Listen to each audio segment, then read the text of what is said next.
નમસ્કાર વિદ્યાર્થી મિત્રો, કેમ છો? બધા મજામાં ને?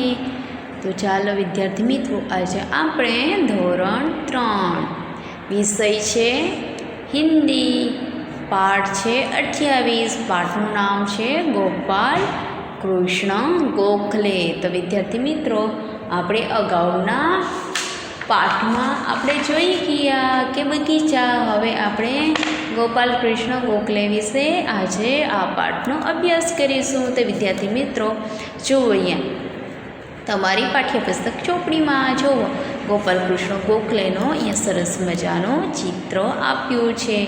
તમે ગોપાલ કૃષ્ણ ગોખલેના નામ પરથી જાણતા જ હશે, એ આપણા દેશના નેતા હતા. તો ચાલો વિદ્યાર્થી મિત્રો, આજે આપણે એ પાઠ વિશે અભ્યાસ કરીએ. તો સૌપ્રથમ આપણે જોઈએ कि गोपाल कृष्ण गोखले हमारे देश के बड़े नेता थे. वे बड़े विद्वान, वक्ता और देश के सच्चे सेवक थे. वे हमेशा सच्चा बोलते थे, उससे लोग उनका बड़ा आदर करते थे. गोपाल कृष्ण ने बचपन की एक कहानी प्रसिद्ध है. एक बार अध्यापक ने गणित का एक सवाल दिया. वह सवाल घर पर करने के लिए था. प्रश्न बहुत कठिन था. दूसरे दिन वर्ग में अध्यापक ने सवाल का जवाब देखा. दूसरा कोई विद्यार्थी सवाल ठीक नहीं कर सकता था, सिर्फ गोपाल का ही जवाब ठीक था. अध्यापक खुश हुए. उन्होंने गोपाल को वर्ग में पहले नंबर दिया और सबसे आगे बैठने को कहा. गुरुजी की आज्ञा सुनकर गोपाल रोने लगा. वह देखकर सबको आश्चर्य हुआ कि अध्यापक ने गोपाल को रोने का कारण पूछा. गोपाल रोते रोते बोले, नहीं गुरुजी, पहले नंबर बैठने का मुझे कोई हक नहीं है. वह सवाल मैंने खुद हल नहीं किया, एक दोस्त से पूछ लिया था. मेरा अपराध क्षमा कीजिए, अब कभी मैं ऐसी भूल नहीं करूँगा. गोपाल की सच बात सुनकर सभी खुश हुए. वर्ग में उसकी इज्जत भी बढ़ गई. गुरुजी भी उससे अधिक प्रेम करने लगा. इस तरह लोगों का प्रेम और विश्वास पाकर गोपाल ने खूब उन्नति की. उन्होंने गणित की किताब लिखी. भारत सेवक समाज नाम की एक संस्था बनाकर उसने देश की बड़ी सेवा की. तो हवे આપણે આ પાઠને સમજૂતી મેળવીએ. તો સૌપ્રથમ જોઈએ कि गोपाल कृष्ण गोखले हमारे देश के बड़े नेता थे. गोपाल कृष्ण गोखले આપણા દેશના બડા नेता હતા. वे बड़े विद्वान, वक्ता और देश के सच्चे सेवक थे. वे हमेशा सच बोलते थे. वे एटले ए हमेशा वे एटले ते हमेशा सत्य एटले साचું बोलता હતા. उसके लोग उनका बड़ा आदर करते थे, इसलिए उनका लोग बड़ा आदर करते थे. गोपाल कृष्ण ने बचपन की एक कहानी प्रसिद्ध है. गोपाल कृष्ण बचपन एटले बाळपण. बचपन एटले विद्यार्थी मित्रों शुं थाय छे? बाळपण. एक प्रसिद्ध कहानी है. एक बार अध्यापक ने गणित का एक सवाल दिया. एमने एक बार एमना अध्यापक एटले शिक्षके एक गणित में एम लोगों ने सवाल आप्यो. वह सवाल घर पर करने के लिए था. एटले ते सवाल घरेथी करवा माटे आप्यो हतो. प्रश्न बहुत कठिन था. कठिन एटले खूब बहुत कठिन था. दूसरे दिन वर्ग में अध्यापक ने सवाल का जवाब देखा. बीजा दिवसे अध्यापक एटले शिक्षके सवालनो जवाब पूछ्यो. दूसरा कोई विद्यार्थी सवाल ठीक नहीं कर सकता था, सिर्फ गोपाल का ही जवाब ठीक था. बीजा कोई विद्यार्थीनो जवाब ઠીક સાચો ન હતો, પણ ગોપાલનો જ જવાબ સાચો હતો। अध्यापक खुश है એટલે शिक्षक खूब खुश થયો। उन्होंने गोपाल को वर्ग में पहले नंबर दिया और सबसे आगे बैठने को कहा। गोपाल ने वर्ग में पहलो नंबर आप्यो अने सबसे आगे एटले सबथी आगळ बेंच पर बैठने को कहा एटले बेसवा माटे कह्युं। गुरुजी की आज्ञा सुनकर गोपाल रोने लगा। गुरुजी की आज्ञा सुनकर गोपाल रोवा लाग्यो। यह देखकर सबको आश्चर्य हुआ। आ जोईने बधाने खूब आश्चर्य थयो। आश्चर्य एटले नवाई। ए बधाने जोईने आश्चर्य एटले नवाई लाग्यो। अध्यापक ने गोपाल को रोने का कारण पूछा। शिक्षके गोपाल ने पूछ्યું કે રોવાનું કારણ શું છે। गोपाल रोते रोते बोले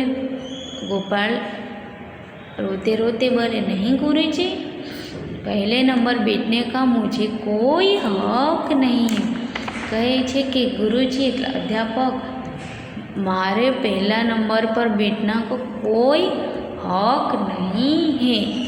वह सवाल मैंने खुद हल नहीं किया, એટલે આ સવાલ મેં પોતે ઉકેલ્યો નથી।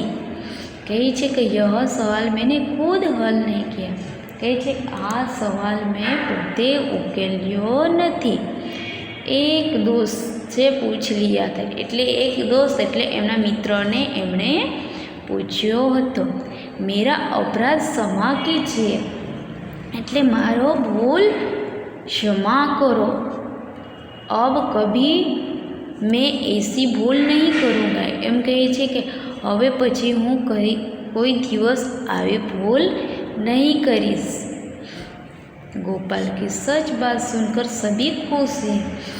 गोपाल ने आ बात सब एटले सुनकर सभी एटले बधा खूब खुश थया।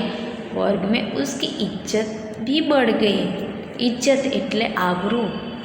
શું થાય છે વિદ્યાર્થી મિત્રો? ગુજરાતી અર્થ इज्जत એટલે આબરૂ, ની આબરૂ પણ बढ़ी गई। गुरुजी भी उससे अधिक प्रेम करने लगे। इस तरह लोगों का प्रेम और विश्वास पाकर गोपाल ने खूब उन्नति की। उन्नति એટલે વિદ્યાર્થી મિત્રો પ્રગતિ। उन्नति એટલે प्रगति। उन्होंने गणित की किताब लिखी। उन्होंने गणितनी पुस्तक एटले ચોપડી। શું થાય છે વિદ્યાર્થી મિત્રો? હિન્દી ગુજરાતી અર્થ કિતાબે એટલે ચોપડી। શું થાય છે? પુસ્તક યા તો ચોપડી પણ બંને અર્થ થાય છે। भारत सेवा समाज नाम की एक संस्था बनाकर उन्होंने देश की बड़ी सेवा की। एमणे भारत सेवा समाज नामनी एक संस्था बनावी अने ए देशनो बड़ी सेवा की।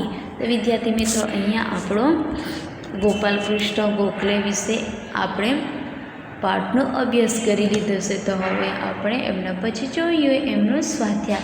पण अहींया नवा शब्दार्थ आपणे एक वखत जोई लईए।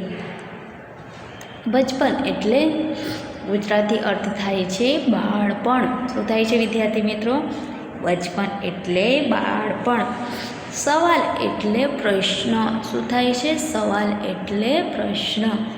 अध्यापक एटले शिक्षक जे तमने भणावे छे एमने हिंदीमां शुं कहेवाय छे? अध्यापक। गुजराती अर्थ थाय छे शिक्षक। दिन एटले दिवस। दिन एटले दिवस एटले आखो दिवस एटले दिन हिंदी में कहेवाय छे ने गुजराती अर्थ थाय छे दिवस। आचार्य एटले नवाई। आचार्य लई गया एटले एमने नवाई लागी। नवाई गुजराती अर्थ थाय छे खुद एटले पोते। खुद ने गुजराती अर्थ थाय छे पोते। अपराध एटले गुनो। एम कही छे कि अपराध एटले गुनो। क्षमा एटले माफी। ठीक गुजराती अर्थ थाय छे साचो। બડા એટલે ખૂબ, સબી એટલે બધા, અધિક એટલે વધારે, ઉન્નતિ એટલે ગુજરાતી અર્થ પ્રગતિ, કિતાબ એટલે પુસ્તક, કિતાબ એટલે પુસ્તક ક્યાં તો ચોપડી પણ અર્થ થાય છે. હિન્દીમાં કહેવાય છે કે કિતાબ અને ગુજરાતી અર્થ થાય છે એમનો પુસ્તક અને ચોપડી. હલ એટલે ઉકેલ, ઇજ્જત એટલે આબરૂ. તો વિદ્યાર્થી મિત્રો આ પાઠમાં આપણે શબ્દાર્થ જોઈ ગયા. હવે એમના પછીનું આપણે સ્વાધ્યાય જોઈશું. સ્વાધ્યાય. પાઠના આધારે નીચેની ખાલી જગ્યા પૂરો.